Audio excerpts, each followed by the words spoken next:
নমস্কার বন্ধুরা, আমি শর্মিষ্ঠা। সবাইকে জানাই শর্মিষ রকমারি ইউটিউব চ্যানেলে স্বাগত। আমার টাইটেল আর থাম্বনেল দেখে নিশ্চয়ই বুঝতে পেরেছেন আজকের আমার ভিডিওর বিষয়বস্তু কী। বন্ধুরা, আপনাদের নিশ্চয়ই মনে আছে আজ থেকে ঠিক 11 দিন আগে আমি একটি ভিডিও আপলোড করেছিলাম। সেখানে দেখিয়েছিলাম যে ICU পদ্ধতিতে কিভাবে বুগেনভেলিয়া থেকে গাছ করতে হয়। তো দেখুন, আজকের আমি 11 দিন কেটে গেছে। এই 11 দিন কেটে যাওয়ার পরে দেখতে পাচ্ছি যে আমার কিন্তু ডাল থেকে সবুজ পাতা বের হয়েছে।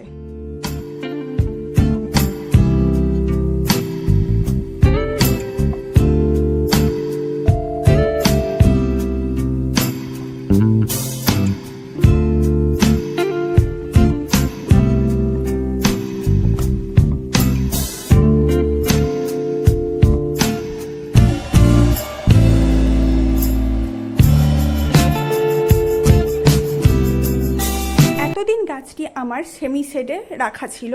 এরপর গাছটিকে আমি বাইরে এনে এর ওপরের যে পলিথিনটি আছে এই পলিথিনটাকে একটু ছোট ছোট করে 6 থেকে 7টি জায়গায় কাঁচি দিয়ে কেটে দেব, যাতে করে বাইরের বাতাস এর মধ্যে ঢুকতে পারে এবং এর ফলে কি হবে, ওই গাছের নরম পাতাটি বাইরের পরিবেশের সঙ্গে নিজেকে অ্যাডজাস্ট করতে শিখে যাবে। এই দেখুন, আমি 6 থেকে 7টি জায়গায় কাঁচি দিয়ে পলিথিনটা কেটে দিয়েছি।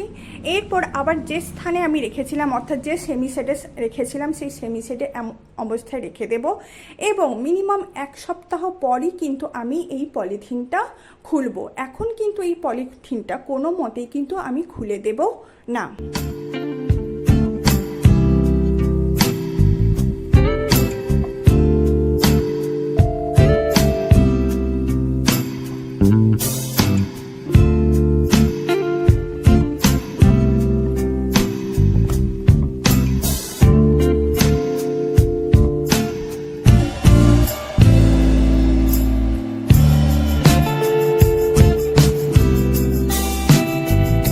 এক সপ্তাহ পরে যখন দেখব এই নরম কচি পাতাগুলো একটু ম্যাচিওর হয়েছে, তখনই আমি পলিথিনগুলো খুলে দিয়ে প্রথম 2-3 দিন ওই সেমি শেডে রাখবো এবং আস্তে আস্তে এই চারা গাছগুলোকে কিন্তু আমি আলোতে নিয়ে আসবো। এবং এরপরে এই বালির পটটি খুব সাবধানে কেটে আমি চারা গাছগুলোকে রোপণ করে দেব এবং এই রোপণ পদ্ধতি কিভাবে করতে হয় সে সংক্রান্তও কিন্তু আমার ভিডিও অলরেডি আপলোড করা আছে, যার লিঙ্ক আমি ডেসক্রিপশানে দিয়ে দিয়েছি এবং ICU মেথড কিভাবে করতে হয় তার লিঙ্কও কিন্তু আমি ডেসক্রিপশান বক্সে দিয়ে দিয়েছি।